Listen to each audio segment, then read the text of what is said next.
Hola, buenas tardes. Les queremos dar la más cordial bienvenida a este inicio de segundo ciclo de conversatorio judicial.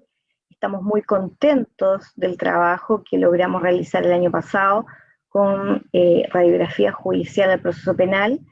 La verdad, todo fue consecuencia de la pandemia, de cómo tuvimos que enfrentar los distintos operadores, los distintos intervinientes del proceso penal, esta nueva realidad, cómo nos afectó tanto a jueces, fiscales, defensores, conocimos la realidad tanto en Chile como en el extranjero, con visiones muy objetivas, muy críticas, y buscando siempre soluciones. En esta ocasión Chile se enfrenta a un proceso constituyente, un proceso histórico muy importante, y nos pareció relevante iniciar este segundo ciclo con lo que es el proceso constituyente y el rol del Poder Judicial, y qué mejor que empezarlo con dos grandes mujeres, dos tremendas profesionales, grandes abogadas a las cuales les tengo una profunda admiración. Quiero presentar a la ministra de la excelentísima Corte Suprema, la señora Ángela Ibanco Martínez. Ella es abogada de la Universidad Católica de Chile, doctora en Derecho en la Universidad de La Coruña y docente de esa misma casa de estudio. También quiero presentar a doña Marisol Peña Torres. Ella es abogada de la Universidad Católica, eh, docente de dicha universidad, fue secretaria general también de la Universidad Católica y presidenta del Tribunal Constitucional de Chile en los periodos del año 2013 a 2014. Bueno, y feliz también de tenerla. Doña Marisol fue mi profesora en el Magíster de Derecho Público de dicha universidad, así es que un cariño profundo a ambas invitadas. Me parece que la presentación, la verdad, que achica con todos los cargos y grandes aportes que han hecho ambas a nuestro trabajo, pero infinitamente agradecida de la generosidad que han tenido por acompañarnos ambas el día de hoy. Así que no quiero perder más tiempo, le doy la palabra a doña Marisol como nuestra invitada para que nos pueda ilustrar desde su óptica, desde su perspectiva, cómo ve este proceso constituyente y los temas que son relevantes a los cuales se deben abordar, las propuestas que se pueden hacer. Le doy la palabra, profesora. La sentencia naturalmente es para el caso concreto y para el caso particular. Pero lo que quiero enfatizar es que cualquier listado de derechos va a implicar que esos derechos son efectivamente justiciables. Y cómo no traer aquí a colación la jurisprudencia del último tiempo de la tercera sala de la excelentísima Corte Suprema en materia de derecho a la salud, donde ha resuelto precisamente en pos de la justicia del caso concreto la protección de la salud sobre la base de asociarla directamente al derecho a la vida y a la dignidad que toda persona tiene reconocida por el hecho de ser tal. Por lo tanto, yo creo que aquí se abre un enorme desafío, un enorme depósito de confianza para los jueces en la medida que se amplíe y se fortalezca el catálogo de derechos sociales en la Constitución. Y a las razones que hemos ya planteado de obligatoriedad o de vinculatoriedad directa de la Constitución, el juez se va a encontrar además con otros factores que van a hacer indispensable que emita un pronunciamiento. Desde luego, la inexcusabilidad del juez, que tiene rango constitucional y que creo que lo va a seguir teniendo sin perjuicio de figurar naturalmente en el Código Orgánico de Tribunales. Enseguida, la finalidad, la misma finalidad que tiene la decisión jurisdiccional de alcanzar la justicia en el caso concreto, va a ser que si se invoca la protección del derecho a la investigación científica reconocido en la Constitución, ella pueda transformarse efectivamente o él pueda transformarse en un derecho plenamente justiciable.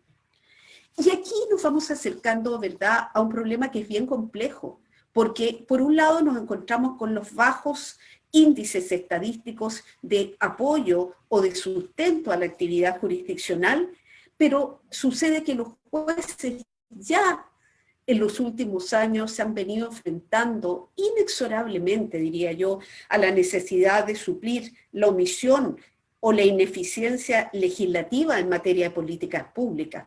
Siempre cito el caso de la sentencia del Tribunal Constitucional Rol 1710, que va a cumplir 11 años este año desde que fuera dictada, con una exhortación al legislador para que regule los nuevos parámetros con arreglo a los cuales las ISAPRES puedan fijar los precios de los planes de salud de cada uno de nosotros, de los afiliados. Han pasado 11 años sin que el legislador, sin que los órganos colegisladores cumplan esa exhortación contenida en una sentencia constitucional, y como resultado de ello, las estadísticas del Poder Judicial, y ustedes muchos seguramente lo vivirán en persona, y están viendo, está evidenciando el atochamiento enorme de recursos de protección precisamente ante las Cortes de Apelaciones por el alza de los precios de los planes de salud. Por lo tanto, ¿qué hace el juez cuando se enfrenta a la necesidad de proteger un derecho social y se queda esperando que el legislador reaccione? La justicia del caso concreto, en mi opinión, impide mantener esa espera, y es necesario resolver el caso concreto. ¿Cuáles son las limitaciones, no obstante, del actuar judicial? ¿O cuál es la espada de Damocles que aparece frente al juez que decide tomar una actitud absolutamente acorde a la idea de una constitución que es directamente vinculante? Y aquí emerge con mucha fuerza la crítica que, entre otros, realiza Ronald Dworkin, en el sentido de que los jueces deben fallar conforme a principios, pero no pueden involucrarse en el ámbito de las políticas públicas. ¿Por qué? Porque las políticas públicas inciden en el principio de responsabilidad fiscal, tocan los recursos económicos del Estado, y es imposible que un juez pueda tener el manejo global, el manejo macro de la economía del país para decidir en justicia un caso concreto sin afectar eventualmente el despliegue o la realización de otro programa social muy relevante. Por lo tanto, los jueces, creo que, independientemente de lo que ocurra con la nueva Constitución, están enfrentados hoy día a una permanente paradoja en esta materia. Porque por un lado está la demanda, como digo, por justicia en el caso concreto, pero por otro lado la crítica al activismo judicial, cuando el juez decide tomarse en serio su rol de protector de los derechos y libertades de las personas y falla el caso concreto sobre la base de la aplicación directa de la Constitución, incidiendo en recursos fiscales, incidiendo en la planificación de políticas públicas, que en principio solo corresponde a los órganos colegisladores. ¿Y qué decir de la construcción jurisprudencial de derechos implícitos? Sobre todo cuando una Constitución podría no seguir abordando, me estoy refiriendo a la nueva Constitución, no podría seguir abordando, como digo, el tema de las cláusulas abiertas de derechos que se contienen en constituciones como las de Colombia, de Guatemala, según las cuales la enumeración de los derechos contenidos en la Constitución no es óbice, no es obstáculo para que el juez reconozca otros derechos que igualmente derivan de la naturaleza humana. Y esto ha significado que en la práctica pretoriana, como le gusta decir al jurista argentino Néstor Sagüez, en la práctica pretoriana de los tribunales latinoamericanos han emergido derechos implícitos como el derecho a la verdad, como el derecho a la identidad, como el derecho a la protección de la propia imagen, que se derivan de derechos que están consagrados, pero que inmediatamente hacen que algunos se levanten con críticas nuevamente muy fuertes hacia una práctica de activismo judicial. Por lo tanto, nuevamente aquí hay una paradoja, o el juez solamente protege los derechos que están expresamente consagrados en la Constitución, o entiende que los derechos acompañan a la persona como expresión de su dignidad sustancial, con lo cual evidentemente una cláusula como las cláusulas abiertas de derechos humanos le da un fuerte poder, una fuerte facultad a los jueces, que eventualmente la nueva Constitución podría tomar si ese fuera el espíritu que primara de confianza en los jueces al interior de la Convención Constitucional. Quiero terminar ya estas reflexiones con unas breves ideas ahora en relación con el gobierno judicial. ¿Cómo podría la nueva Constitución abordar las críticas que se han levantado fundamentalmente al sistema de nombramiento de los jueces? Y aquí lo primero que quisiera decir es que no puede, a mi juicio, caber ninguna duda de que el principio de la independencia en el ejercicio de la función jurisdiccional es absolutamente clave. La Comisión de Venecia, que es la comisión asesora del Consejo de Europa para el establecimiento de la democracia a través del derecho, ha enfatizado que ninguna constitución puede silenciar dentro de su texto la consagración del principio de la independencia judicial, tanto en su faz objetiva, digo, es decir, como una prerrogativa de la misma judicatura, como en su faz subjetiva, en cuanto el derecho que un juez puede invocar en relación con el despliegue de ciertas facultades que son propias también de él como persona y que evidentemente no interfieran o no afecten directamente la imparcialidad y la independencia de la función jurisdiccional.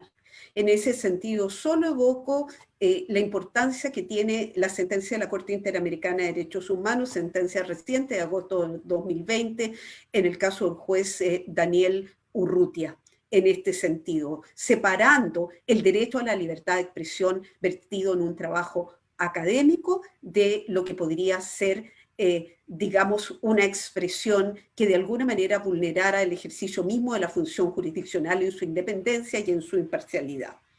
La Comisión de Venecia ha dicho que sin jueces independientes no puede garantizarse que ellos sean los guardianes de los derechos y libertades de las personas. Por lo tanto, la independencia jurisdiccional es tan clave como que es uno de los resortes básicos de esto que llamamos la relojería del Estado de Derecho. Ahora, debe consagrarse constitucionalmente, a mi juicio, en una nueva Carta Fundamental, en forma expresa, explícita, el derecho a un juez independiente e imparcial como parte de la macrogarantía del debido proceso legal.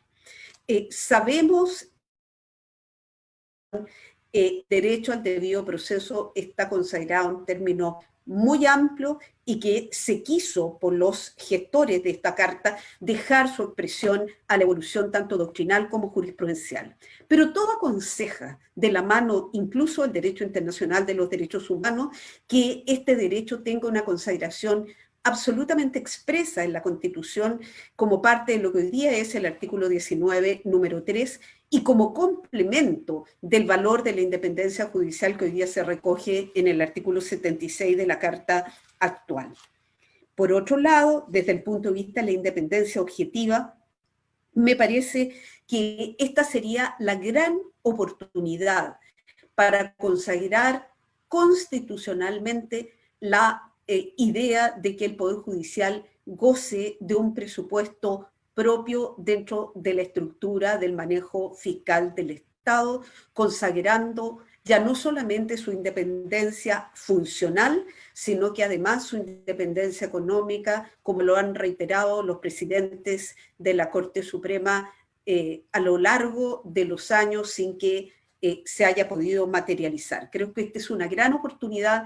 Me parece que la fortaleza, la importancia, el alcance que tiene la Suprema Corte de Justicia de la Nación de México pasa en gran medida por la consagración de este principio de independencia económica, un presupuesto separado dentro del presupuesto fiscal general del Estado. Por otro lado, la independencia objetiva, pero también la independencia subjetiva del juez, creo que van a exigir rediseñar, como lo había anticipado, el sistema de nombramiento de los jueces, alejando la politización que se predica particularmente de los ministros de la Corte Suprema al momento que son designados, propuestos por el presidente de la República para efectos de contar con el acuerdo del Senado, luego de ser incluidos en una quina que elabora la propia Corte Suprema, se ha prestado para una grosera politización. porque ya hemos visto a lo largo de los años cómo se empieza a escrutar la labor de ese juez, sea interno o externo al Poder Judicial, a la luz de criterios que no tienen nada que ver con el mérito, que es el único criterio que debe presidir en definitiva los nombramientos jurisdiccionales. Y el mérito tiene que ver no solamente con el conocimiento jurídico, con las capacidades analíticas, con la excelencia académica, como también lo recuerda la Comisión de Venecia, sino que es importante considerar otros factores objetivos como el carácter o la personalidad del candidato o de los postulantes a ser jueces, sus capacidades comunicativas o comunicacionales, en tiempos en que hoy día se nos exige transparencia y una accountability permanente, y, por cierto, el juicio y la eficiencia que demuestren los candidatos a los jueces. Ninguno de estos criterios parece primar actualmente como prioritario en los nombramientos que se efectúan, sobre todo los ministros de la Corte Suprema, y también es el caso de los ministros del Tribunal Constitucional, lo cual, a mi juicio, hace urgente una revisión del sistema. Y aquí voy a proponer una solución que ciertamente no es mía, la estoy compartiendo, por ejemplo, con el Centro de Estudios Públicos, está dentro de sus propuestas constitucionales. Yo sé que a mucha gente no le gusta la idea de un consejo de la magistratura, pero también he pensado y he reflexionado mucho porque en la Comisión de Venecia lo impulsa fuertemente esta institución. Siempre y cuando este Consejo Superior de la Magistratura no lleve propiamente el gobierno judicial, que es algo muy distinto, sino que sea el órgano que más bien se encargue de los nombramientos, de las calificaciones, de las promociones, de los ascensos de los jueces, y que debe estar integrado inevitablemente a lo menos por un 75% de jueces propiamente tales, sobre todo de los más altos tribunales, y solo por un 25% de personas ajenas que podrían ser designadas por el Senado, por ejemplo, a propuesta de las facultades de Derecho de las universidades del país, en un proceso que sea absolutamente transparente y público. Según la Comisión de Venecia, la participación de personas ajenas al Poder Judicial en los nombramientos jurisdiccionales contribuye a darle legitimidad o a favorecer o apoyar la legitimidad en el ejercicio de la función jurisdiccional, sobre todo en tiempos en que parece que la democracia solo se mide por la posibilidad de que quienes acceden a los cargos sean elegidos popularmente, ya sea en forma directa o indirecta. Por lo tanto, ese factor hay que considerarlo, me parece a mí, como un factor de realidad. Y ya terminando, creo que debe velarse dentro de la nueva Constitución porque haya diversidad en los nombramientos y ascenso de los jueces, para que estos sean un reflejo del país real y gocen de un mayor grado de confianza en la ciudadanía. Y esto ciertamente puede ser aplicado a la idea de las cuotas de género, con las cuales yo inicialmente no estaba de acuerdo, pero creo que en algún minuto contribuyen inicialmente al menos a ayudar a producir ese necesario cambio de cultura.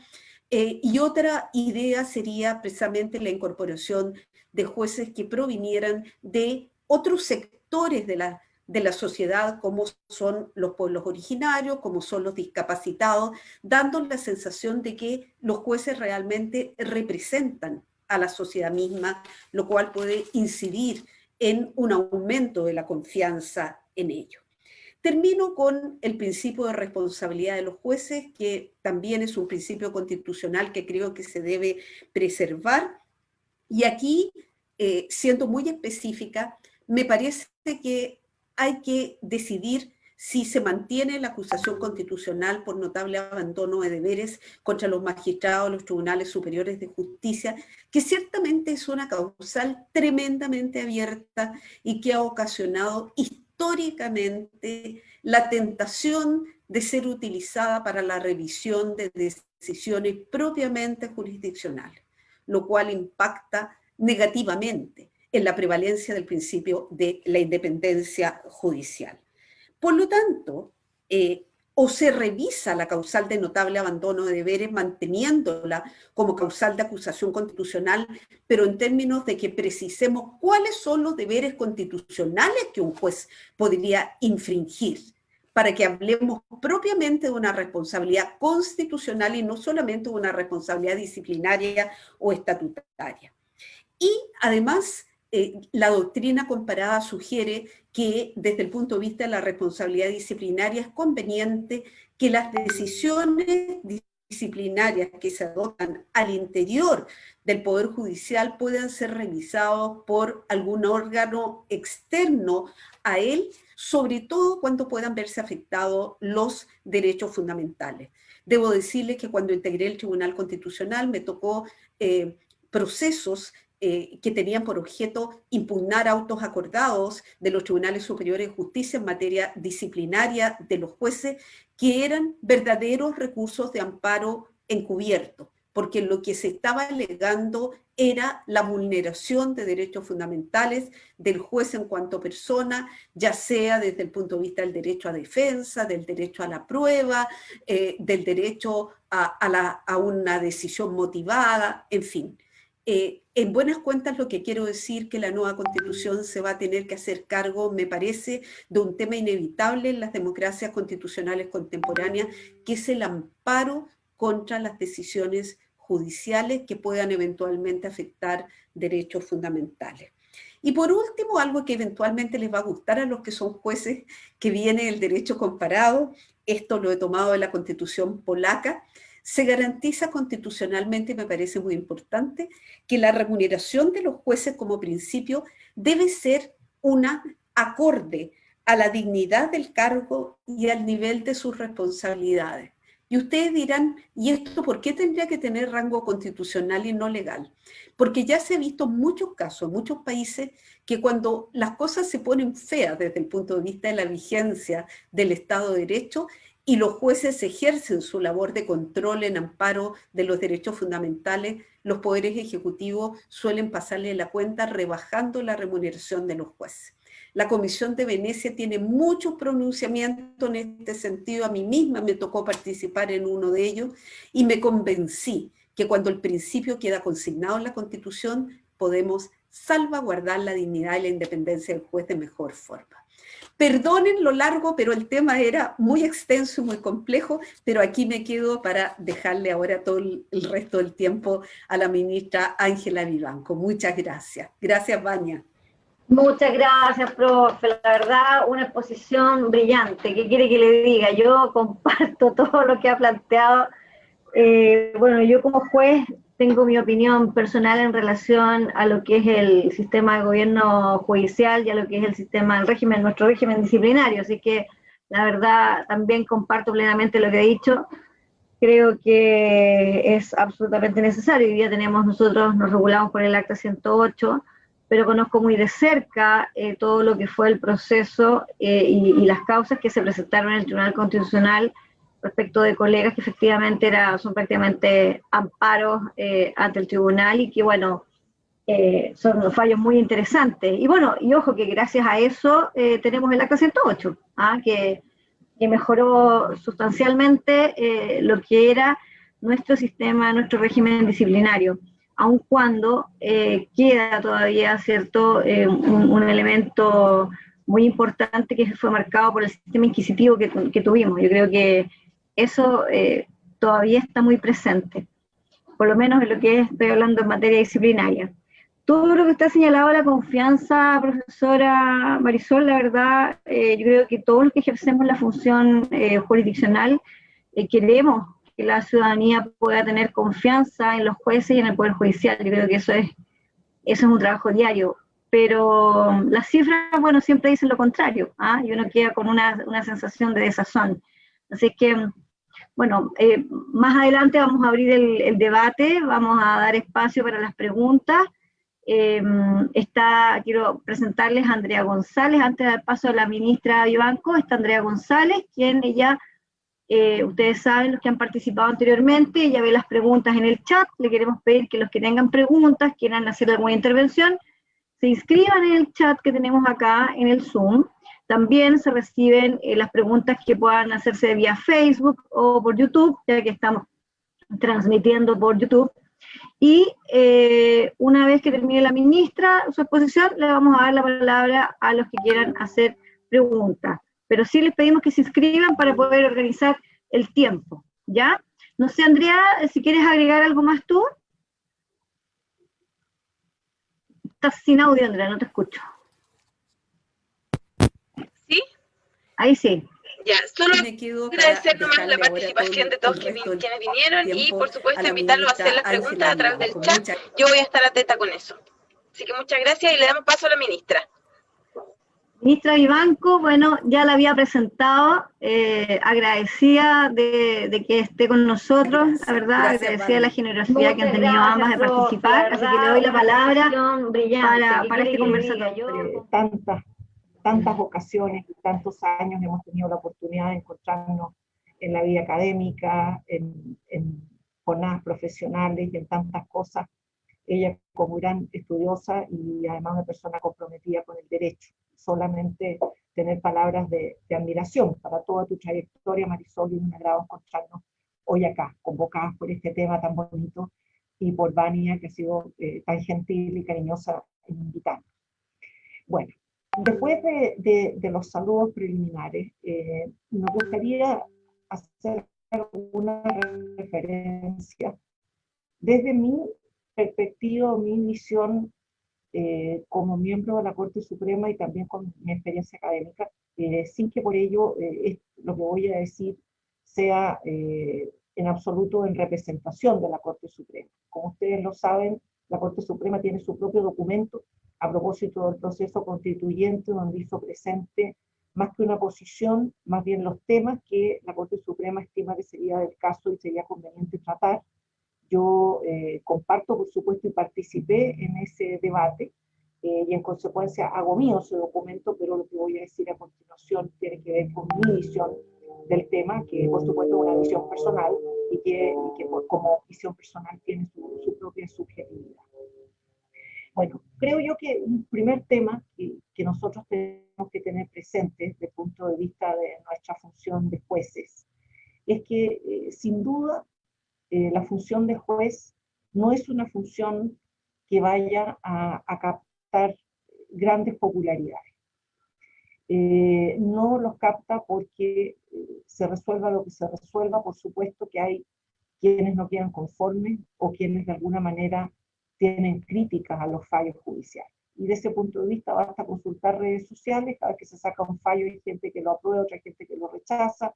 Cuando se concede poco, se critica al conceder poco; cuando se concede mucho, se habla de activismo judicial; cuando hay situaciones más restrictivas desde el punto de vista penal, hay quienes dicen acá no se han respetado los derechos de las personas; cuando no es así, se habla de puerta giratoria. O sea, en definitiva, el tema de la visión del público sobre la actividad del Poder Judicial siempre tiene altos grados de subjetividad y de movilidad, y muchas veces además esas circunstancias se aprovechan políticamente para hacer críticas del Poder Judicial, porque el Poder Judicial está, podríamos decirlo, en la estacada recibiendo críticas, y recibe a veces muchas críticas que tienen que ver con deficiencias de otras especies, como por ejemplo deficiencias en tardanza de leyes, deficiencias en problemas de procedimiento, en carencia de recursos, etc. Y sin embargo el Poder Judicial es como el frontón, ¿no es cierto?, que recibe esos golpes o esas críticas.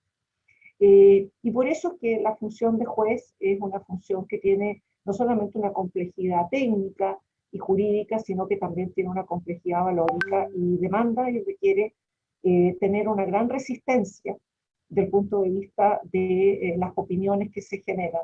Y esto no significa, a juicio mío, estar ausente de esas opiniones o desconocerlas. Yo creo que es importante tener un feedback de lo que opinan las personas, pero del mismo modo en que las opiniones que se vierten sobre nosotros requieren de respeto y consideración, es igualmente importante que nosotros tengamos claro que la función jurisdiccional no está hecha para la popularidad ni para las encuestas, sino que está hecha para servir al derecho, aunque las encuestas pudieran no ser las más adecuadas.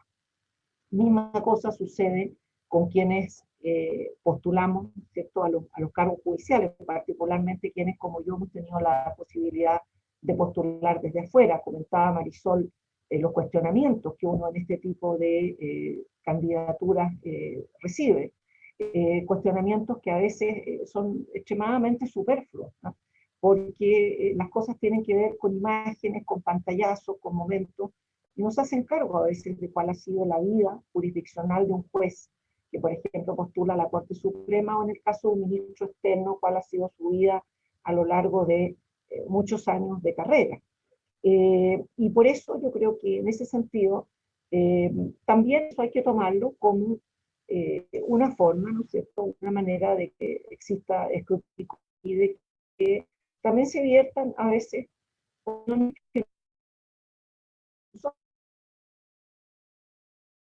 claro, estamos sometidos a la crítica, y someterse a la crítica tiene que ver con detentar, no debiera ni angustia ni desesperación, sino que considerarlo como el costo que tiene es pública tan delicada como la función jurisdiccional. Y de ese punto, prácticamente cuando la trayectoria y el verdadero pensamiento de la persona, bueno, con mayor razón, ¿no es cierto?, esas críticas, el único modo de responderlas es ejerciendo la función de un modo objetivo, de un modo pleno, con compromiso. Y como siempre lo hemos dicho, los jueces, y no es mentira, los jueces hablan por sus fallos. En consecuencia, las críticas de otra especie, yo creo que hay que dejarlas un poco de lado y hablar por nuestros fallos, y ahí es donde se ve realmente qué es lo que se está sirviendo, cuál es nuestro compromiso con el Estado de Derecho, qué tan coherentes somos desde el punto de vista de lo que hemos declarado, de lo que hemos vivido, etc. Yo creo que ese es el verdadero escrutinio, el escrutinio que se hace sobre lo agradable, lo divertido que es una persona, porque esas son todas visiones bastante superfluas que con el tiempo pasan, que así como un día esa persona es popular, al otro día no, y viceversa, ¿no? De hecho, que el Poder Judicial en el proceso constituyente que estamos viviendo está especialmente convocado. Y decir especialmente convocado no significa, por supuesto, que el Poder Judicial tome en este proceso un rol político, porque obviamente aquí hay un tema de la elección de los convencionales, de sus propias campañas y de sus propios postulados. Y por supuesto hay un aspecto que tiene que ver con la manifestación de la voluntad popular, tanto desde el punto de vista de que se ha decidido el proceso constituyente a los términos que se planteó en el plebiscito recién pasado, y va a haber posteriormente, ¿no es cierto?, otro plebiscito ratificatorio de cuál sea la propuesta constitucional. En la parte electoral, por supuesto que los jueces no tenemos nada que decir, solamente participar en ese proceso como ciudadanos que somos, ciudadanos comprometidos, por supuesto, porque nos interesa el destino de nuestro país, y nunca hay que olvidarse que la Constitución es el gran pacto social, y en consecuencia esto no es una ley puntual, no es una discusión de un problema que nos pilla lejos, sino que lo que se resuelve acá, desde el punto de vista de la Constitución, nos pilla cerca, es parte de nuestra vida institucional. Vamos a vivir con ese texto va a ser podríamos decir, la hoja de rumbo de nuestro país en el futuro, si es que es aprobado, y en consecuencia a todos nos convoca. Pero a los miembros del Poder Judicial no nos convoca políticamente, pero sí nos convoca. Y de ese punto de vista, nosotros, si bien, ¿no es cierto?, no somos decisores en la parte política, por supuesto que somos incumbentes en el proceso.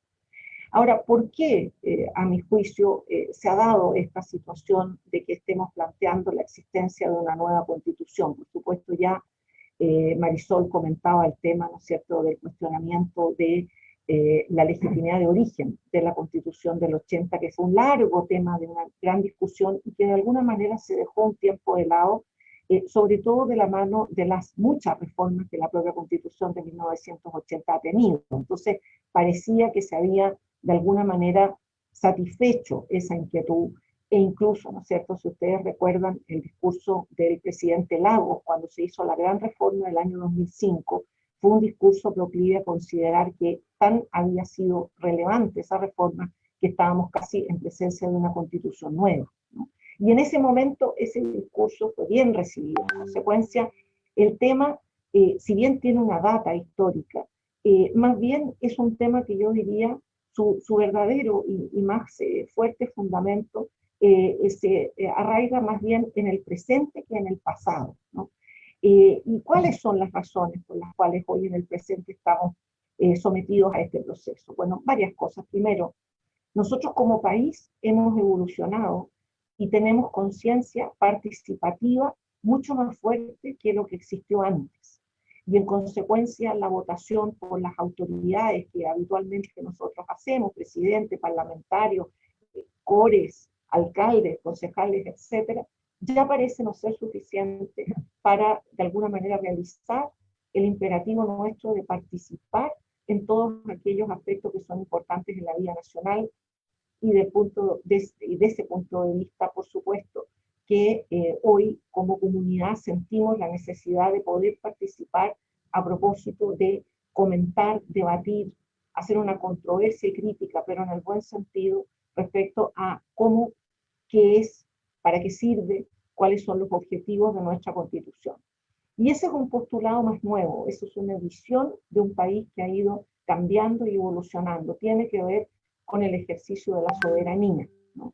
El ejercicio de la soberanía mucho tiempo se consideraba un poco amarrado, ¿cierto?, a votaciones puntuales y el resto prácticamente una soberanía por la vía de la representación con autoridades que elegían y determinaban por nosotros porque habían sido nominadas o electas de acuerdo a la Constitución. Hoy este es un país que busca una participación más directa y ese, como decía yo, es un proceso más contemporáneo y es una legítima aspiración que yo particularmente considero que es sana, porque en la medida que nosotros queremos participar, significa también que la cosa pública nos interesa.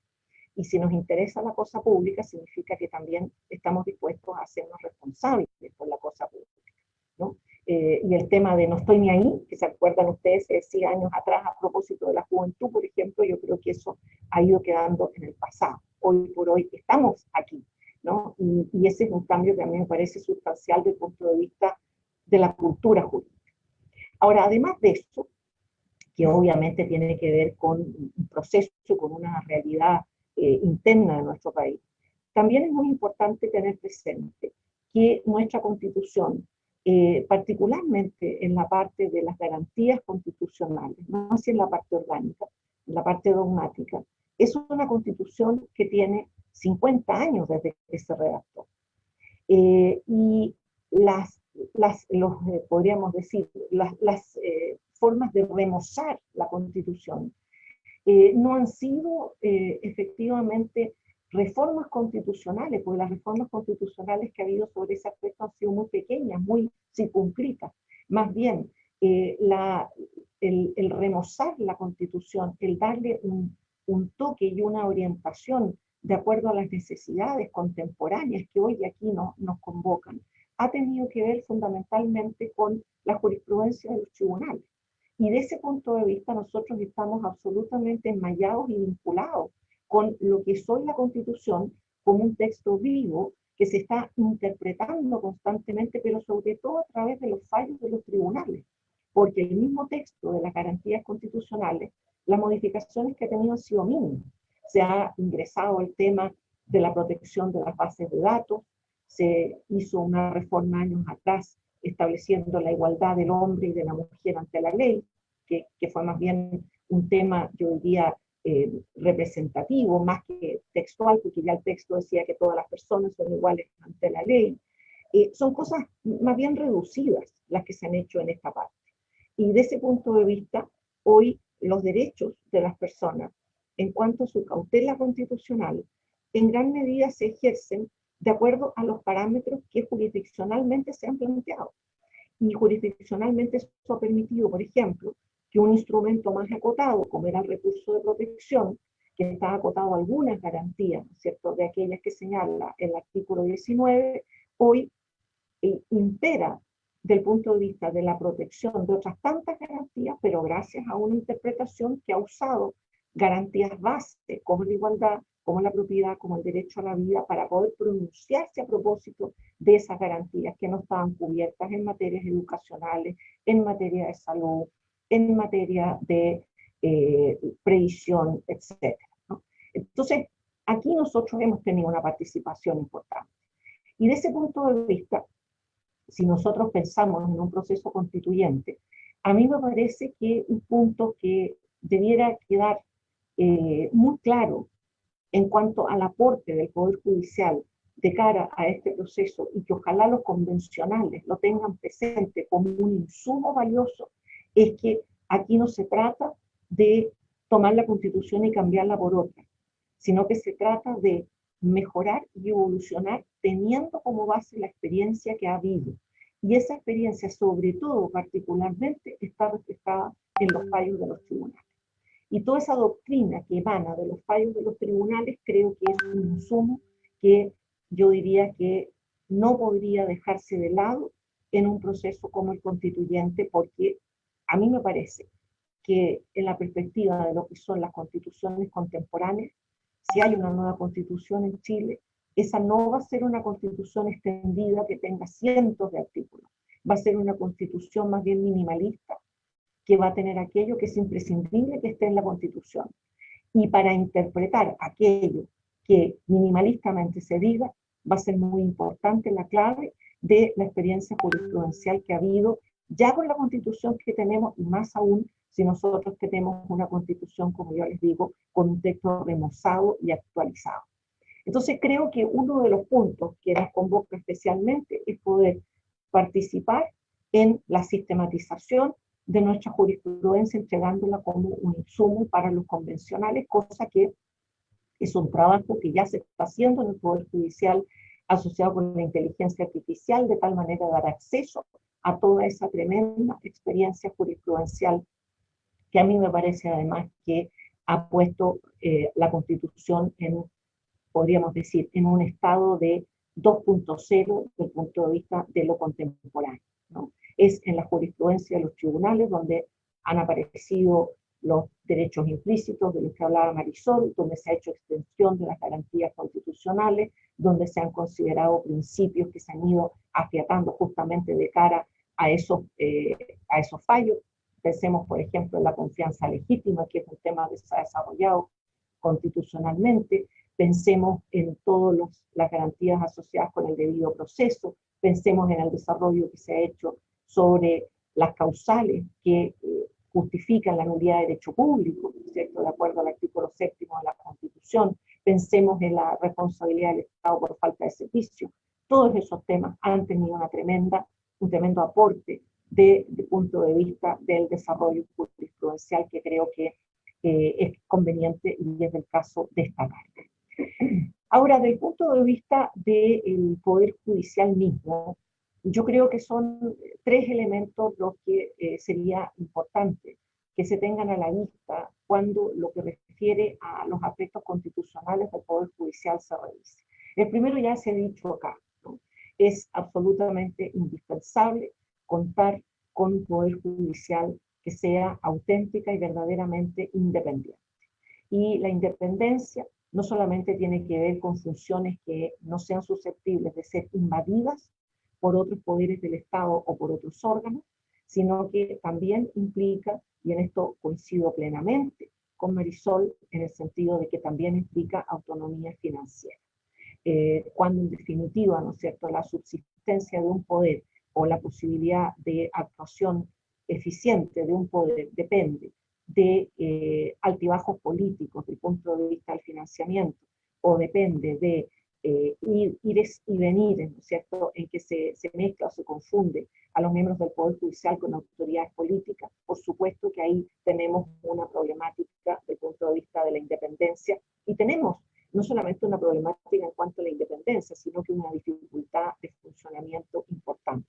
Los tribunales no cumplen su propósito por el hecho de que existan, cumplen su propósito en la medida que su función la realizan de modo pronto, eficiente y cumpliendo todos los parámetros que hoy se piden, ¿no es cierto?, de la actuación del Estado. Y por eso en muchas legislaciones se habla de la responsabilidad del Estado legislador, de la responsabilidad del Estado juez, ¿no?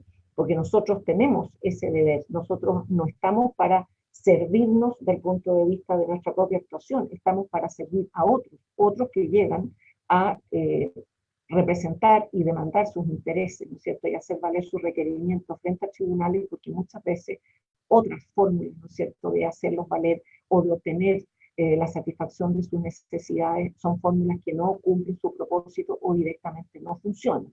En este sentido, no nos engañemos. La judicialización de muchos temas en Chile no tiene que ver con el afán de los jueces de inmiscuirse en lo que no les importa, tiene que ver con la ausencia de soluciones en otras instancias y en consecuencia con la necesidad de llevar las cosas a los tribunales. Y cuando casi todo se lleva a los tribunales significa que hay vacíos que también nos tenemos que hacer cargo, porque efectivamente lo que nosotros debiéramos buscar en un proceso constituyente es establecer un mejor equilibrio en la solución de los problemas y en consecuencia que no todo termine siendo judicializado. Pero por supuesto que nosotros no nos podemos omitir, ¿cierto?, ni desconocer la necesidad que tienen muchas personas de hacer valer sus pretensiones solo frente a tribunales porque no hay donde más hacerlas valer. Y esa es una responsabilidad de todos, en consecuencia no es un traslado de los problemas a otros, sino que es un problema nuestro del punto de vista colectivo. En esa perspectiva, por supuesto, que es extremadamente importante, como yo les decía como un primer punto, el tema de la independencia del Poder Judicial, el no ser invadido, ni ser manejado, ni ser coartado por ningún otro tipo de poder o institución, ni tampoco por los temas de popularidad, como yo les decía antes, porque nunca vamos a ser absolutamente populares, nunca, no hay modo, ¿no? Tendríamos que ser una cosa informe como una medusa, y eso es imposible, se está sirviendo el derecho, porque servir el derecho siempre significa hacer ciertos cortes en la realidad, y esos cortes, por supuesto, que no a todos les gustan, ni es lógico que les guste a todos, ¿sí? Fuéramos, ¿no es cierto?, súper populares y le gustáramos a todos, sería una cuestión sospechosa, porque podría parecer que somos una cosa, como les digo, un poco informe como una medusa, ¿no? No hay que hacer medusas en esta vida, ¿no es cierto?, tampoco piedras, pero hay que ser una cosa más o menos sólida, ¿no? Eso es lo que yo considero. Ahora, además de este principio de la independencia del Poder Judicial, me parece absolutamente fundamental tomar ciertas decisiones constitucionales sobre el llamado gobierno judicial. Esto se ha comentado varias veces en el Pleno de la Corte Suprema. Y sin duda que el hecho, ¿no es cierto?, de pensar en un Poder Judicial para el siglo XXI, por supuesto que implica hacer una revisión en estas materias, que son materias que han ido de la mano con una larga historia, ¿no es cierto?, y que han tenido justificación y motivo durante muchos años, pero que no hay ningún tipo de dogma en el sentido de que el gobierno judicial tenga que estar concentrado exclusivamente en la Corte Suprema. Por lo menos en mi caso, porque ya les dije que yo les hablaba por mí, yo no tengo ningún tipo de dogma sobre esa materia. Pero sí creo que un tema tan crucial como es el gobierno judicial sí tiene que estar entregado a un organismo en que haya una participación importante del propio Poder Judicial, por las herramientas que allí se destinan. Porque el conocimiento que se tiene de un organismo es un conocimiento que no se adquiere por solo interesarse. En otras palabras, que una persona totalmente foránea al Poder Judicial quiera participar en temas judiciales es perfectamente posible, pero en la medida que tenga la compañía, la colaboración y el apoyo de quienes sí son parte, porque entonces uno es capaz, ¿no es cierto?, de imbuirse en la realidad judicial. Piensen ustedes que en nuestro país, ¿no es cierto?, que desgraciadamente los niveles de educación cívica no son los mejores, también por culpa, ¿no es cierto?, de todos nosotros, y que en consecuencia es un problema que tenemos que solucionar en conjunto. Piensen ustedes en nuestro país, ¿qué interpretación se hace sobre la realidad? ¿Cómo las personas que a veces opinan, ¿no es cierto?, sobre el Poder Judicial visualizan las partes que intervienen en los procesos? ¿Qué tanto saben de lo que corresponde al Ministerio Público, por ejemplo? ¿Qué tanto saben de lo que corresponde a la Defensoría Penal Pública? ¿Qué tanto saben de los aspectos administrativos previos a un proceso judicial, cuando por la vía administrativa se han discutido los temas? Muchas veces muy poco, desgraciadamente. Y en consecuencia, como yo les dije al principio, muchas veces el Poder Judicial es el frontón en el que rebotan las quejas o los malestares, porque no hay siquiera conciencia de qué es netamente jurisdiccional y qué no. Hay una serie de organismos intervinientes en una serie de materias que a veces llegan a comportarse jurisdiccionalmente, pero que no son tribunales, que en consecuencia no les está dado a ejercer funciones jurisdiccionales. Y sin embargo, a veces se visualiza, incluso por las partes que están ejerciendo como jueces, porque no se define, ¿no es cierto?, ni se distingue exactamente la función jurisdiccional. Entonces, si nosotros queremos traspasar el gobierno judicial a un organismo distinto, con participación de distintas personas en distintas calidades y representaciones, eso es perfectamente posible de hacer, pero en la medida que también el Poder Judicial pueda participar en ese organismo del modo estamental o como se quiera llamar, porque esas posibilidades hay que determinarlas en el camino. Lo que no puede ser es que uno diga, no queremos concentrar el poder, ¿cierto? O el gobierno judicial, y por eso creemos un organismo que sea totalmente ajeno al Poder Judicial, porque entonces vamos a tener un problema, el verso, ¿no es cierto? Y hay que evitar el constante péndulo, ¿no es cierto? De pasar de 100 a 0, de 0 a 100, ¿no? ¿Queremos mejorar las cosas? Bueno, hay que mejorarlas, pero haciendo los ajustes que sean necesarios. Y eso también rige para efectos de temas como los que hablaba Vania, el tema de las responsabilidades y los temas disciplinarios del propio Poder Judicial. También pasa por el tema de los nombramientos, porque uno podría decir, a ver, saquemos los nombramientos que no intervengan, ¿no es cierto?, las Cortes, y que no intervenga, supongamos, ¿no es cierto?, el Senado o el presidente, y saquémoslo para otro lado. Bueno, pero ese otro lado donde lo saquemos también puede ser susceptible de politización, porque esos miembros también van a ser designados de acuerdo a alguna clave. Entonces, a veces este concepto, ¿no es cierto?, de la despolitización, hay que evitar que se transforme en un concepto del producto de la ensoñación, ¿no? No, es que, vamos, si hacemos esto de esta manera, entonces no va a haber política. Bueno, es muy difícil que no haya política, ¿no? El punto, más que no haya política, a mi juicio, es que haya transparencia. La transparencia es muy importante, aún frente a las decisiones de carácter político. Y en consecuencia, yo no tengo miedo ni desagrado de que haya decisiones de carácter político, en la medida que esas decisiones sean transparentes y que en consecuencia no se corresponden con temas opacos, ocultos, etc. Esa, por supuesto, todo el tema de la transparencia es un tema absolutamente clave en la época contemporánea, sobre el cual nosotros tenemos que ser especialmente proclives, ¿no? Y por supuesto, también transparencia desde el punto de vista de la actuación judicial, resguardando, reservando los derechos de las personas, porque ustedes saben que la privacidad, la honra, derechos de esa especie, tienen una malla tan fina que la afectación de esos derechos no tiene vuelta atrás. O nosotros podremos ordenar que se indemnice, podremos ordenar que un comentario se retire, que un reportaje se baje, que la foto se saque, pero ustedes saben que las imputaciones, ¿no es cierto?, el daño a esos aspectos no tienen vuelta atrás. Y en consecuencia, la transparencia nunca puede ser, ¿no es cierto?, un elemento que ignore esos derechos, porque esos derechos son parte del ser humano, y el ser humano también necesita protección desde ese punto de vista. ¿Cuál es el tercer aspecto que yo creo que es muy importante tener a la vista del punto de vista del Poder Judicial, junto con la independencia y junto con los ajustes que pueden ser necesarios desde el punto de vista del gobierno judicial? Me parece que también es extremadamente importante que tengamos en este proceso constitucional una total claridad y visión, yo diría una visión un poco planimétrica, acerca de los distintos procedimientos y particularmente acciones de cautela de derechos que tienen que ser llevados de la manera más eficientemente posible y que en consecuencia tienen que ser objeto de todas las precisiones y mejoras que sean necesarias.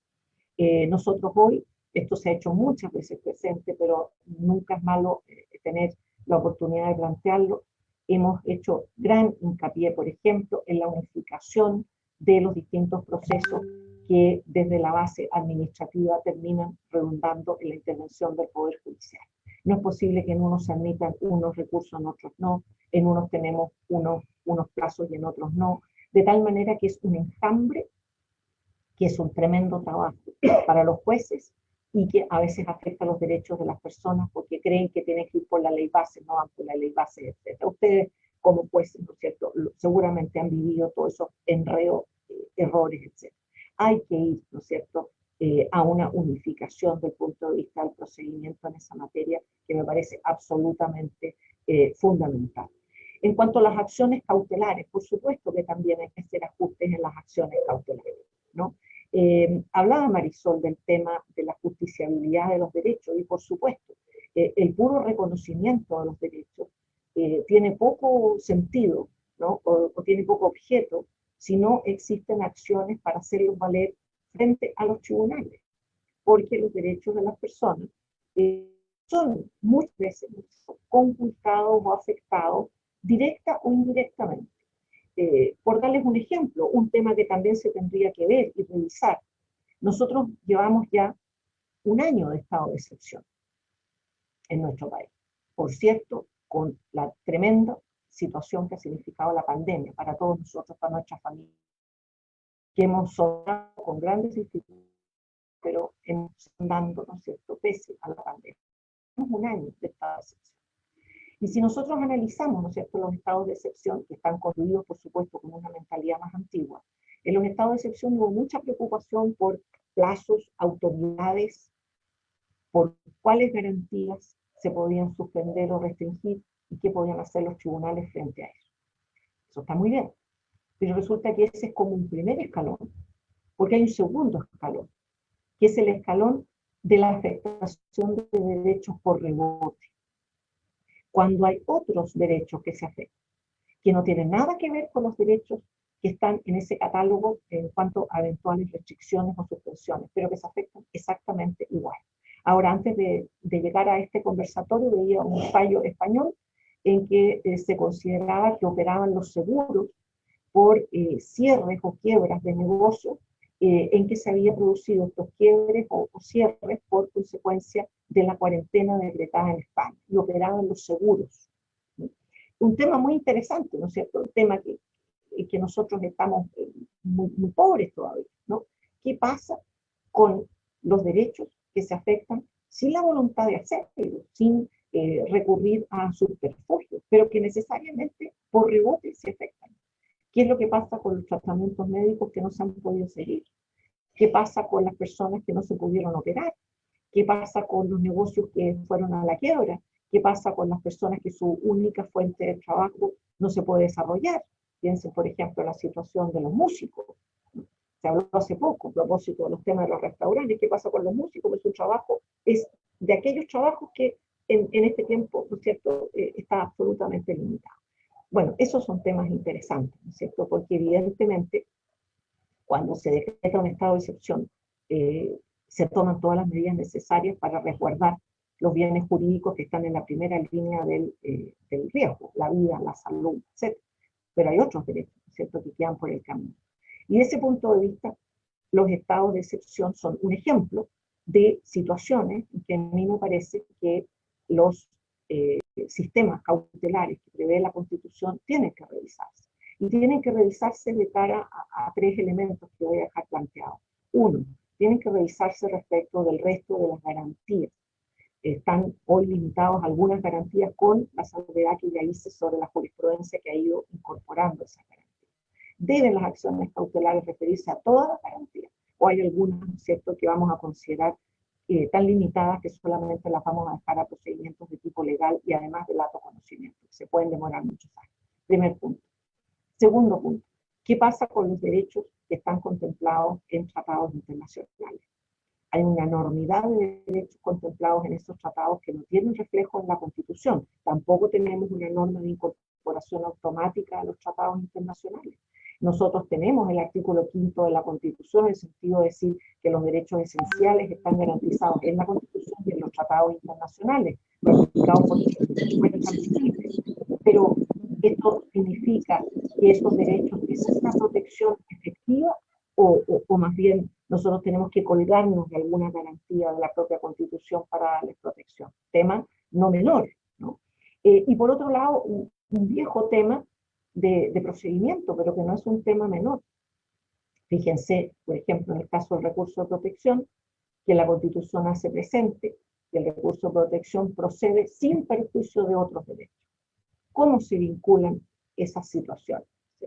Teniendo alternativas, voy por la alternativa A o voy por el recurso de protección. ¿Qué pasa si fui antes? ¿Qué pasa si voy después? ¿Qué pasa con los procedimientos arbitrales? ¿Qué pasa con las situaciones que tienen previstos procedimientos arbitrales, etcétera? Ese es un tema de gran envergadura, ¿no? Porque evidentemente esto puede generar, ¿no es cierto?, una superabundancia de casos, pero por otro lado también, ¿no es cierto?, se puede producir un sesgo que signifique que haya causas que no pueden ser cauteladas porque hay problemas interpretativos a este respecto. ¿Por dónde va? El típico no es la vía, ¿no es cierto? No es la vía porque había otro procedimiento, porque ya lo intentó, porque está sometido a un tribunal, porque ese procedimiento es más lento, más rápido. Bueno, esa problemática tampoco está resuelta.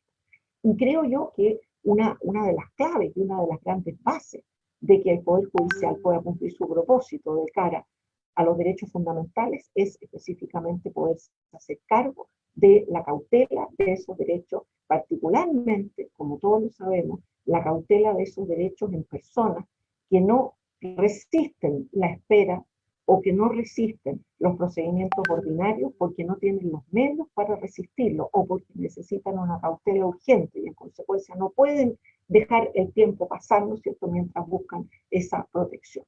Ese es un tema que a mí me parece de primer orden.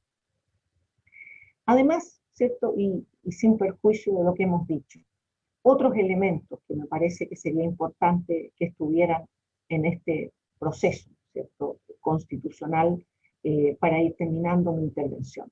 Me parece extraordinariamente importante en cuanto a las materias legislativas, lo que va a suceder desde el punto de vista de materias de exclusiva iniciativa del presidente o no, en que hay una serie de temas, ¿no es cierto?, que por cierto se cruzan con la determinación de las políticas públicas, pero también se cruzan con las necesidades de legislar en algunas materias, cosa que no se hace.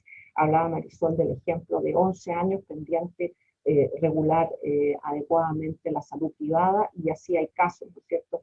Recordemos que la ley de derechos de los pacientes se demoró muchísimos años, otro tanto pasó en su oportunidad con la ley sobre libertad de opinión e información, tenemos procesos de 10 años, y a veces hay procesos que sencillamente no avanzan por ser temas de iniciativa exclusiva del presidente, por no darles patrocinio, porque hay otras prioridades, etc. De ese punto de vista, me parece que es un tema de gran importancia revisar qué es lo que está pasando. ¿Y por qué lo digo a propósito del Poder Judicial? Ustedes lo comprenderán de inmediato, porque resulta que ese es el insumo con que nosotros trabajamos. Nosotros no podemos legislar, ni tampoco podemos hacerlo, ¿cierto?, como ha habido tribunales de otros países en que se han saltado el legislativo y han dicho ya usted, ejecutivo, arregle esto por normas administrativas, ya que el legislativo no lo hace, porque eso evidentemente no está dentro de el ADN del Poder Judicial ni el ADN de la separación de poderes de nuestra propia Constitución. Entonces, nosotros necesitamos un insumo que sea tan efectivo como se espera que sea nuestra actividad, porque ese es el match virtuoso, ¿no es cierto? Leyes prontas, ¿no es cierto?, leyes omnicomprensivas de la realidad, leyes que se insertan en el ordenamiento jurídico, no leyes que quedan desfasadas del resto del ordenamiento jurídico, que nos permitan a nosotros trabajar y que en consecuencia nosotros tengamos las herramientas necesarias para resolver las problemáticas del caso. Por último, el tema de la acusación constitucional. No es malo que existan sistemas de responsabilidad constitucional para los distintos órdenes. El punto tiene que ver con dos cosas, a mi juicio. Uno, que las causales sean suficientemente claras. ¿Por qué? Porque estamos hablando de un derecho que finalmente es un derecho sancionatorio. Y si nosotros pedimos estrictez, ¿no es cierto?, desde el punto de vista de las normas penales o de las normas administrativas sancionatorias, ¿por qué no pedirlo desde el punto de vista de las causales o de las conductas asociadas con la acusación constitucional? Y me refiero no solamente al Poder Judicial, sino también a otros niveles. Hay algunas causales que son fáciles de encuadrar desde el punto de vista de su contenido. Por ejemplo, la abierta infracción a las leyes. Pero otras son bastante más difíciles de encuadrar, como por ejemplo el notable abandono de los deberes que rige para el Contralor y que rige también para los integrantes de los tribunales superiores de justicia. Recientemente hubo un caso de acusación constitucional de una ministra de Corte de Apelaciones en que se discutió este tema, ¿no? Y se llegó incluso a decir si esta ministra tendría que haberse imaginado lo que iba a pasar 2 años antes respecto de lo que pasó 2 años después, o si tendría que haber previsto cuál iba a ser la normativa que iba a regir las libertades condicionales tiempo después. Esto solamente evidencia, ¿no es cierto?, que estamos trabajando en un terreno pantanoso y arenoso, y en consecuencia a mí no me preocupa, ¿no es cierto?, ni me molesta la responsabilidad constitucional de los jueces, pero sí me preocupa profundamente que las causales, ¿no es cierto?, sean elásticas a tal punto que nosotros podemos meter casi todo en esas causales, porque eso me parece a mí que es bastante complicado desde el punto de vista de hacer valer un sistema que sea adecuadamente objetivo, porque la responsabilidad por las conductas o por las omisiones tiene que ver, por supuesto, con conocer cuáles son los ámbitos de esa responsabilidad y cuáles son los ámbitos de eventual omisión que podría ser eventualmente sancionada. Bueno, la verdad es que este va a ser un proceso muy fascinante, muy interesante. Además, tenemos que tener presente para terminar que este es un proceso que se hace como un país en marcha y en consecuencia se va a estar tocando temas mientras el país funciona, y eso por supuesto que es un doble desafío para los convencionales. Espero que ellos aprovechen de llamar a las autoridades y a los órganos que tienen que aportar en este proceso sin, por supuesto, ser intervinientes, pero sí son incumbentes. Y por supuesto yo tengo la esperanza que el resultado sea un resultado mejor, que sea un resultado no más adecuado solo respecto a las sensibilidades o lo que nosotros llamamos conciencia constitucional, sino que sea un resultado sobre todo favorable a los derechos, a la seguridad de las personas, a los mayores equilibrios políticos y por supuesto a una cosa muy importante que tiene que ver con la confianza en las instituciones. La confianza en las instituciones no depende de que nos gusten las decisiones de las instituciones, sino que depende de que sepamos que las instituciones están utilizando todos los medios legales con la mayor transparencia y con el mayor compromiso. Porque entonces pueden gustarnos una decisión, pero va a ser una decisión con legitimidad porque sabemos que hay un proceso de por medio de deliberación y de fundamentación que así lo justifica. Esperemos, ¿no es cierto?, como digo yo, con esperanza. Creo que viene un proceso muy interesante y que por supuesto Vania va a tener que organizar otros conversatorios sobre los temas que vienen y por supuesto decirte, Vania, que ha sido un agrado participar en este. Muchas gracias. Muchas gracias, ministra. Bueno, la verdad, su exposición, tanto de la ministra Vivanco como de la profesora Marisol Peña, la verdad, solo halagos en las redes sociales, ¿eh? Así que para que lo tengan claro. Hay preguntas de acá, sí, del Zoom.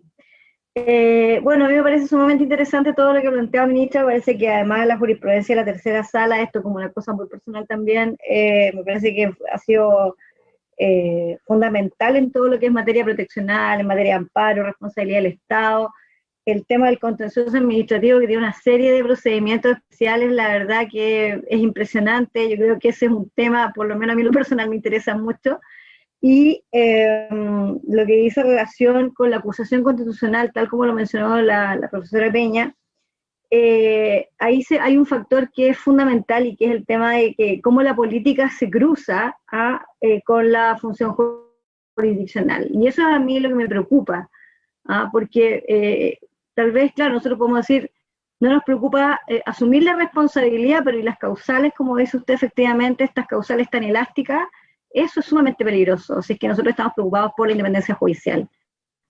Eso es lo que a mí me preocupa.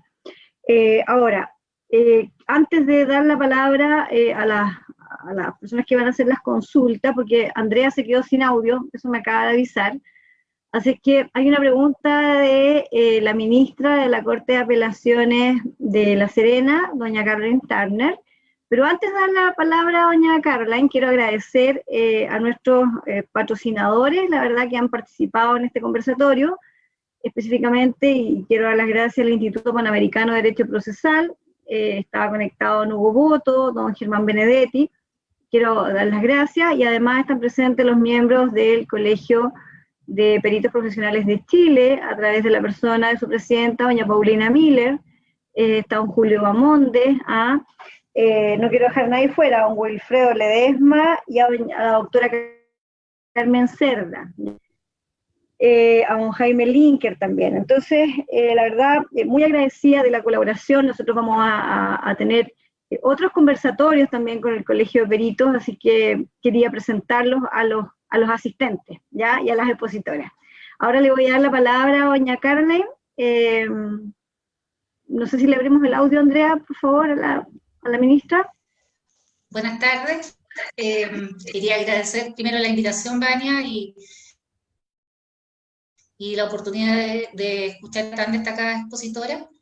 Quería preguntar a la ministra Vivanco en relación a una parte de su exposición que señaló que las personas no tenían a nadie más que recurrir en el fondo que a tribunales. ¿Qué piensa de la oportunidad de incorporar dentro de la reforma constitucional la institución que tantas veces hemos tratado de incorporar y nunca ha resultado, digamos, han pasado tantos años, el ombudsman? Muchas gracias, Carolyn, por la pregunta. Bueno, el tema del ombudsman es una herramienta que yo creo que ha dado muy buenos resultados en otros países, pero que la clave es justamente cuáles son los poderes que tiene y cuál va a ser exactamente el propósito de la existencia del ombudsman. Porque en algunos casos este cargo se diseña como una especie de representante para llevar las inquietudes, las necesidades o los requerimientos de las personas a los tribunales, o sea, como una especie de mediador que se hace cargo de situaciones y las lleva finalmente frente a tribunales. U otras veces, ¿no es cierto?, opera directamente procurando que ciertas materias estén previamente resueltas por él, interviniendo, por ejemplo, en relación con otros poderes del Estado y no con el Poder Judicial. A mí me parece que la primera tesis, la idea de que él sea un mediador que lleve intereses de las personas prontamente al Poder Judicial, es una buena herramienta. Porque efectivamente nosotros estamos bastante deficitarios, ¿cierto?, en algunas materias, que las personas sean orientadas y que se puedan canalizar efectivamente sus intereses.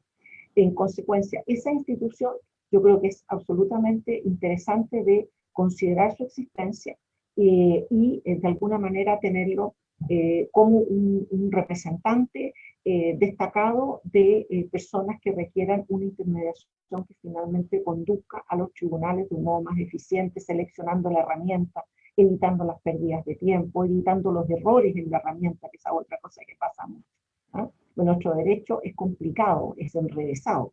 Entonces, el tener una asesoría directa a este punto de vista, tema que por cierto debo reconocer y hacerle un elogio, ¿no es cierto?, que muchas veces lo hacen las clínicas jurídicas de las universidades, este proceso, ¿no? Pero por supuesto que no es suficiente, ¿no?, porque las clínicas jurídicas, las universidades tienen un límite desde el punto de vista de los alumnos en práctica y de los profesores, entonces tienen que tomar ciertos casos, no pueden tomarlos todos, las universidades ponen límites y condiciones, como es obvio. Entonces, ese trabajo que hoy se hace, si ustedes quieren artesanalmente, creo que sería muy interesante que se pudiera hacer a través de un ombudsman. Muchas gracias, ministra. Tengo una pregunta para la profesora Marisol Peña, que se hizo a través del Messenger de Facebook. Dice, ¿cuál es su opinión en relación al Consejo, esta propuesta de Consejo de Magistratura, en relación a la realidad de España y de Perú, la experiencia española y la experiencia peruana? Bueno, muchas gracias por la pregunta, porque reconduce a una institución que sin duda es polémica. Efectivamente, en España y en Perú, los consejos de la magistratura han sido criticados por la excesiva injerencia en materias de gobierno judicial y al mismo tiempo por la forma en que la política se ha instalado al interior de esos organismos en circunstancias que él propone, justamente que ellos fueran una especie de catalizador, de crítico partidista. Por lo mismo, creo yo, y así lo planteaba, quisiera insistir en ello, que si la nueva Constitución optara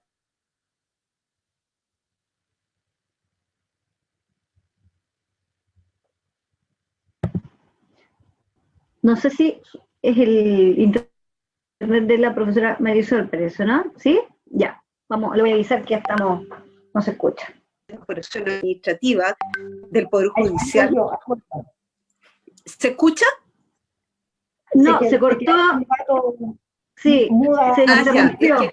es que estoy por el celular ahora porque tuve una caída de conexión por el computador, así que por favor me dicen y repito. Digo que me parece importante para evitar experiencias que han sido negativas de consejos superiores de la magistratura, como las de Perú y de España, que si en Chile se pensara en un órgano similar, primero fuera integrado mayoritariamente por jueces. Yo hablé de un 75% de jueces conocedores de la realidad judicial y un 25% de personas externas, que idealmente debieran ser propuestas por las facultades de Derecho.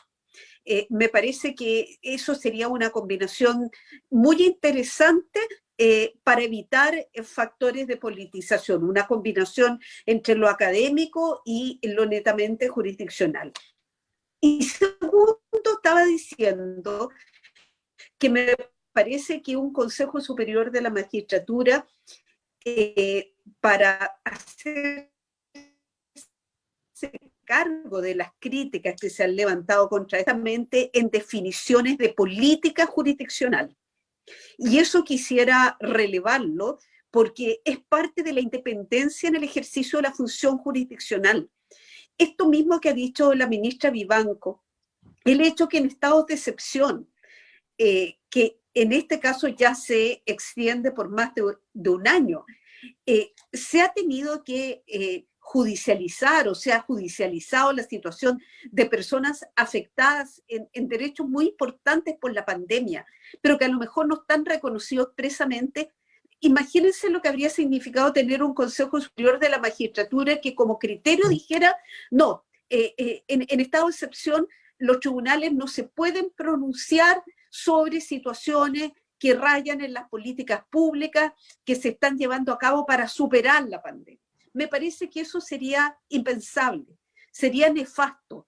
En consecuencia, yo, de pensar en un Consejo Superior de la Magistratura, si interpreto adecuadamente las propuestas que yo misma he leído, como la del Centro de Estudios Públicos, estoy pensando fundamentalmente en un órgano que maneje con criterios de mayor objetividad los nombramientos y las promociones judiciales, y eventualmente que pueda revisar, ¿verdad?, como una especie de instancia superior, los procesos disciplinarios para cautelar, como decía, la defensa de los derechos de las personas.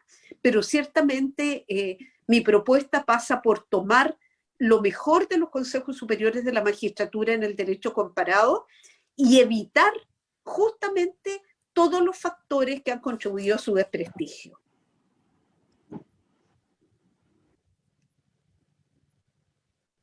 Bien, bien, muchas gracias, profesora Marisol. No sé si hay más preguntas acá, si alguien quiere hacer algún comentario. Me parece que no hay más ¿Puedo preguntas. decir algo adicional? Por favor, pero claro, pues, ¿cómo?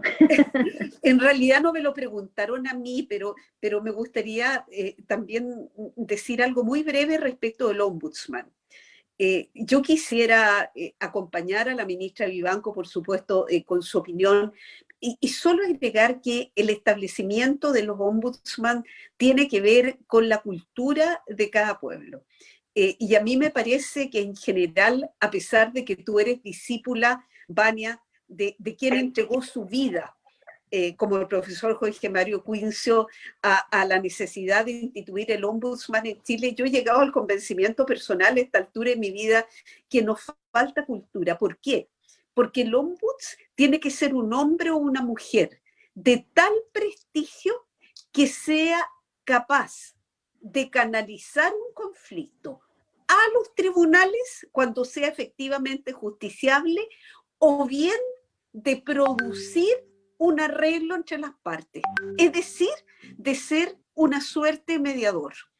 Y yo tengo la experiencia, porque fui secretaria general de la Universidad Católica, conocí muy de cerca la experiencia del ombuds universitario, que tenemos en nuestra casa de estudio, que en realidad trataba de operar como un mediador, pero impidiendo que las cosas llegaran a judicializarse a la Secretaría General, cuando algunas cosas al revés, como decía la ministra Vivanco, la tarea del Ombuds es preparar, de alguna manera perfilar el conflicto de relevancia jurídica que se va a someter a un juez. Entonces, a mí me parece que tenemos un problema práctico. Es muy difícil en una cultura como la chilena, que no hay confianza en los tribunales, depositar la confianza ciudadana, digo, en un hombre, en una mujer, permanente, a mí me parece complicado. Y un señor Castillo que estaba ahí diciendo, por favor, que parece que quería hacer una pregunta. Sí, sí, yo solamente quería señalar, yo creo que si don Jorge Mario estuviera hoy día acá con nosotros, porque ya falleció, él sería, yo creo que estaría ahí dentro de los primeros anotados para la constituyente. Así que él debe estar ahí desde el cielo viendo cómo, gozando la verdad, como toda la discusión que se ha dado, porque la verdad él dio su vida por esta figura, efectivamente por el Ombudsman, y tiene un libro. Así que Así al maestro con cariño siempre, sí. Sí, había una anotación de don Orlando Castillo. Sí, buenas tardes. Buenas tardes. Saludo a la señora directora, a todos los virtualmente presentes y por supuesto a la distinguida expositora. Mi nombre es Orlando Castillo, tengo un postítulo en Derecho Penal y un magíster en Derecho Público, y me interesa preguntarle a doña Marisol, llevándola, si ella me permite, al rol del Poder Judicial durante el proceso constituyente, referente a dos cosas que son preocupaciones que la desarrollaría en pregunta. El artículo 136 de la Ley de Reforma Constitucional 21.200 dice que será un comité de 5 jueces de la excelentísima Corte Suprema los que conozcan, sorteados, de los reclamos que puedan efectuarse en contra de la Convención Constitucional, ¿no es cierto? De eso me preocupan dos cosas, profesora Marisol, que no puede haber quizá unidad de criterios si es que son más de un reclamo, y lo que venimos hablando y que la ministra señora Vivanco confirma, y doña Vania también, la acusación constitucional de la que puede ser objeto ese comité de jueces de la Corte Suprema. Si usted me lo pregunta, para finalizar, ¿habría dejado como órgano para conocer esa reclamación al Tribunal Constitucional, que no puede ser objeto de acusación constitucional? Señora Marisol, espero haber sido claro en la pregunta y le agradezco a la señora Vania. Gracias, don Orlando. Vamos a escuchar. Gracias, Orlando, por la... ¿me escuchan? Si no me escuchan, me dicen para yo aquí operar en lo que sea necesario desde el celular.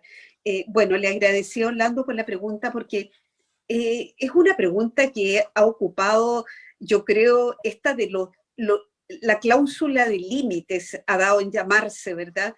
La cláusula de límite respecto de la labor que debe efectuar la Convención Constitucional, y que permite distinguir entre ciertos límites materiales o sustantivos que están indicados en el artículo 135, introducido por la ley 21.200, y otro tipo de límites que tienen que ver con el procedimiento, vale decir, con la forma en que se adoptan los acuerdos, que se transparentan y que en gran medida van a fluir del reglamento que la propia Convención Constitucional se dé una vez que se constituya. Si Orlando me pregunta mi opinión muy sincera, yo soy de las que pienso que, tratándose de un tema constitucional, aquí no se está creando simplemente un reglamento ni un decreto supremo. Estamos pensando en la creación de un nuevo pacto de convivencia colectiva, y en la experiencia del derecho comparado, quienes revisan las reformas constitucionales, sean totales o parciales, son los órganos de justicia constitucional. Llámense cortes constitucionales, tribunales constitucionales o o, porque es una alternativa, las salas constitucionales de las Cortes Supremas, como la prestigiosa Sala Constitucional de la Corte Suprema de Costa Rica, a cuya presidenta tuve el honor de conocer y de tratar muy profundamente. Entonces, yo creo que aquí hubo una exclusión deliberada del órgano que naturalmente debió haber conocido de posibles vicios o infracciones de este procedimiento que es constitucional y que tiene un mandato decantado a la Convención para que algunas de esas disposiciones constitucionales se desarrollen a través del reglamento que debe darse la propia Convención. ¿Para qué decir de los límites materiales, verdad? Aquellos que están en el artículo 135 ya ni siquiera podrán ser conocidos o revisados en caso de ser infringido. Me estoy refiriendo al carácter republicano de nuestro Estado, a la forma democrática de gobierno, al respeto a las sentencias judiciales ejecutoriadas que varios de ustedes están dictando todos los días, inclusive nuestra Corte Suprema, y a los tratados internacionales ratificados por Chile vigentes. Sí, como decía la ministra Vivanco, el proceso de elaboración de la nueva Constitución llega a infringir alguno de esos tratados, inmediatamente van a saltar 2 artículos de la Convención de Viena sobre el derecho de los tratados, los artículos 26 y 27, que contienen las reglas pacta sunt servanda y de no invocación de las normas de derecho interno para incumplir las obligaciones internacionales. ¿Quién va a revisar eso? Ni siquiera lo va a poder hacer el comité de 5 ministros elegidos por sorteo de la Corte Suprema, dentro de los cuales ojalá pudiera estar la ministra Vivanco, que ciertamente sería una garantía en materia constitucional en sí misma, por toda su trayectoria. Pero es muy preocupante y de hecho puedo decirlo porque a esta altura ya se ha hecho público que cuando la presidenta actual del Tribunal Constitucional celebró los 50 años del tribunal y nos invitó a los expresidentes en enero del 2020, esto ya se planteó, la reforma se había publicado en el Diario Oficial el 24 de diciembre del 2019, la reforma de la ley 21.200, y fue comentario entre los ministros del Tribunal Constitucional y los expresidentes, entre quienes yo me encontraba presente, la razón oculta por la cual se había dejado de lado al Tribunal Constitucional y se había confiado esta tarea que nos parece que es netamente de revisión constitucional a la Corte Suprema. Y ciertamente termino diciendo que no se desprenda, por favor, de mis palabras, que yo no le reconozca competencia, ni sabiduría, ni todo el prestigio a la Corte Suprema, pero hay un diseño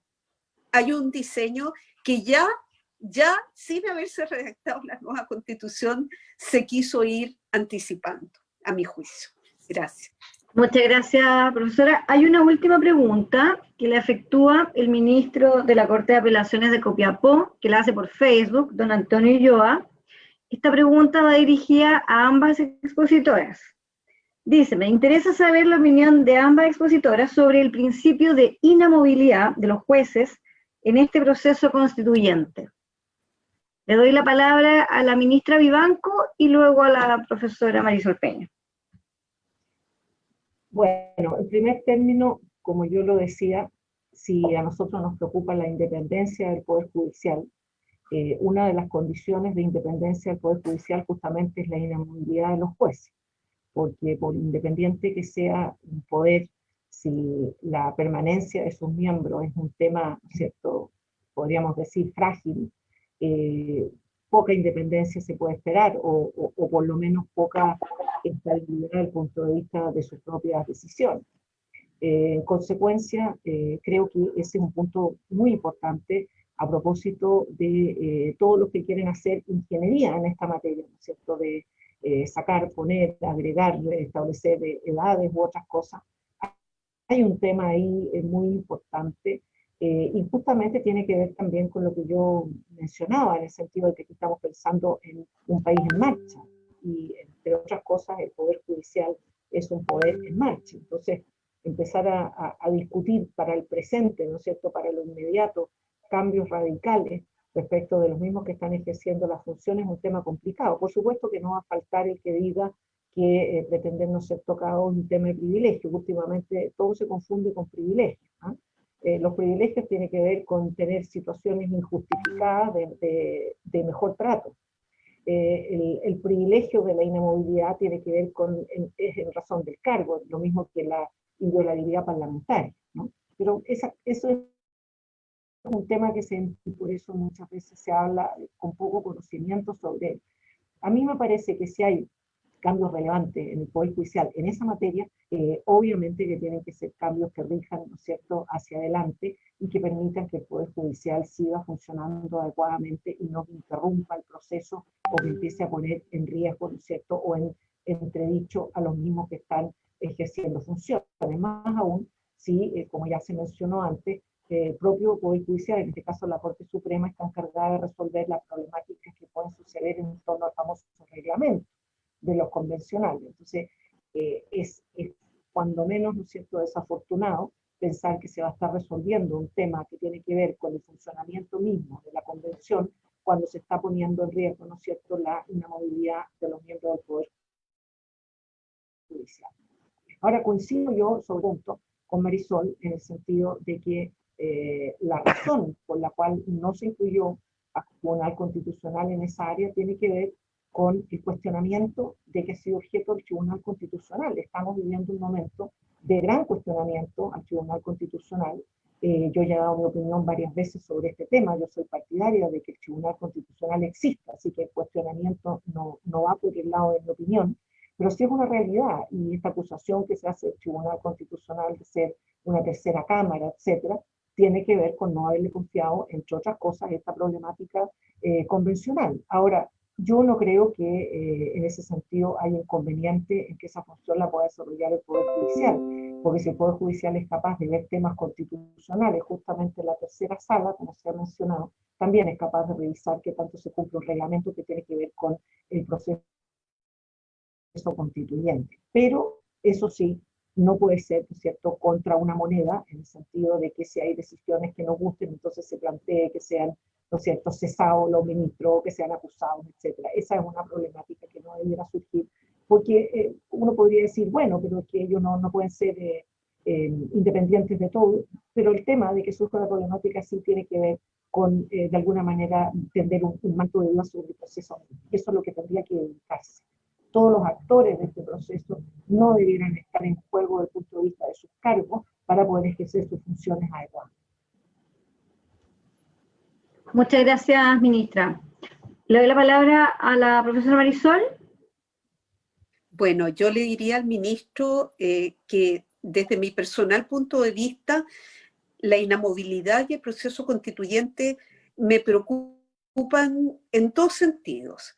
En primer lugar, porque desde un punto de vista estrictamente constitucional, me parece que es un principio ineludible de mantener en la Constitución, porque fluye justamente de la independencia judicial y también está tremendamente relacionado con el otro principio que señalábamos de mantenerse en la Constitución, que es el principio de la responsabilidad de los jueces, sobre todo por las causales que hoy día se contemplan. Es muy grave que un juez deniegue justicia. Lo importante es que sepamos con claridad qué significa y cuándo se produce denegación de justicia y si eso constituye o no notable abandono de deberes.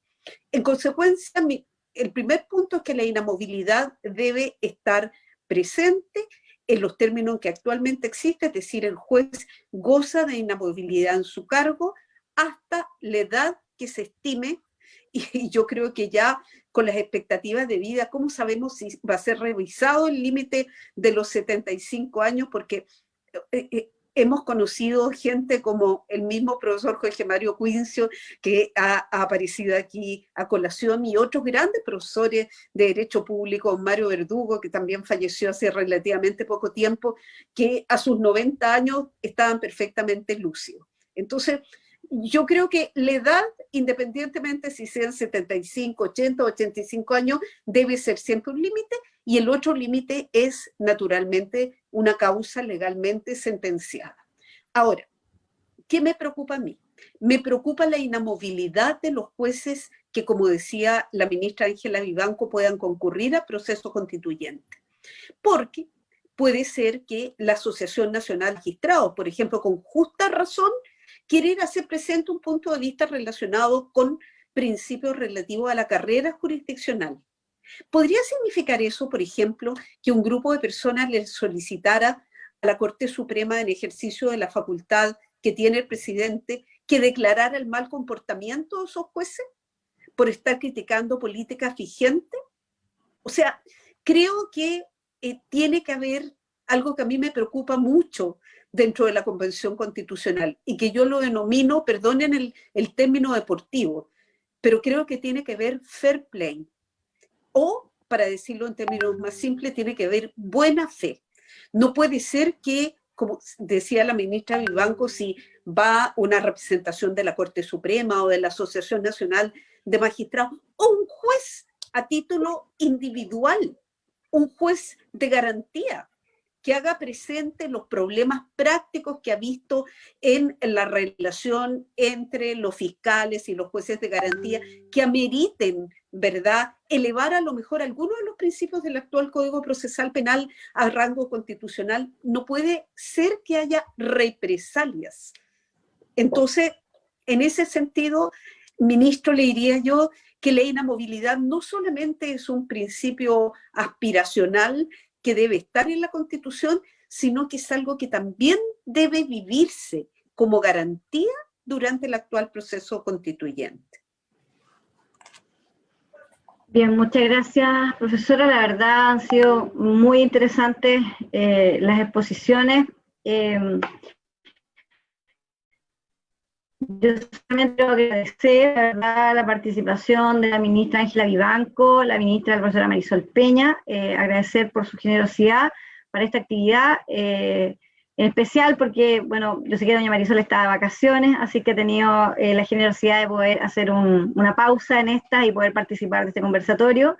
Nos parecía súper relevante poder empezar en febrero, porque la verdad, todo este proceso constituyente va a ser muy rápido. O sea, si bien es cierto, nos queda harto camino todavía, pero lo que es el proceso en sí ya es necesario, se vienen las elecciones, entonces nos pareció necesario hacerlo en febrero. Quiero agradecer a todos los que han participado, la verdad. Nuestro próximo conversatorio lo más probable es que lo hagamos a principios de marzo para poder hacer un pequeño descanso. Y cordialmente invitados siempre. Nosotros lo que buscamos en definitiva es ser un espacio de conversación abierto, pluralista, y para eso siempre van a estar nuestras redes abiertas. Como lo dijimos para el lanzamiento de la revista también, que tuvimos el lanzamiento de la revista de conversatorio judicial, lo más probable es que salga a finales de marzo, y los invitamos a quienes deseen escribir. Hay muchas personas que participan a través de mi estrado, que está Andrea, que es periodista y directora de dicho periódico electrónico, también para que puedan participar en la revista. Están cordialmente invitados y bueno, nada más, ustedes saben, los que han participado antes, que nosotros hacemos una foto final de despedida, así que los invitamos a prender sus cámaras para poder tomarnos esta foto grupal. No sé si la ministra Vivanco quiere señalar algo antes de despedirnos, o doña Marisol. Gracias, Vania. Solamente agradecer. Ha sido un estupendo conversatorio. Creo que además de temas muy interesantes, quiero aprovechar también de saludar a los patrocinantes de esta actividad. Un honor que nos acompañen también acá. Me alegra muchísimo que todos aquellos que estamos relacionados con la actividad jurisdiccional podamos encontrarnos en estas instancias, estupenda iniciativa, y por supuesto a disposición para cualquier otra actividad que tú organices. Muchas gracias, ministra. Profesora Marisol. Solamente agradecer la oportunidad de este diálogo franco, abierto, esta nueva oportunidad de compartir con la ministra Ángela Vivanco y contigo en lo particular, Vania, y con tantas personas a quienes veo en las cámaras prendidas, a quienes no conocía, pero que me emociona saber que están de Arica a Punta Arenas, personas del norte, del sur. Muchas gracias a todos por acompañarnos durante el mes de febrero, y se viene un periodo muy importante donde las mentes de todas, las experiencias de todos nosotros van a ser muy trascendentes. Así que muchas gracias. Muchas gracias a ambas expositoras. Vamos a tomar la foto y bueno, las ventajas de esta pandemia, por decirlo así, que ha permitido que tengamos estas actividades que nos permiten unirnos a través de la red. Así que felices de poder compartir con ustedes. Así que vamos con la foto.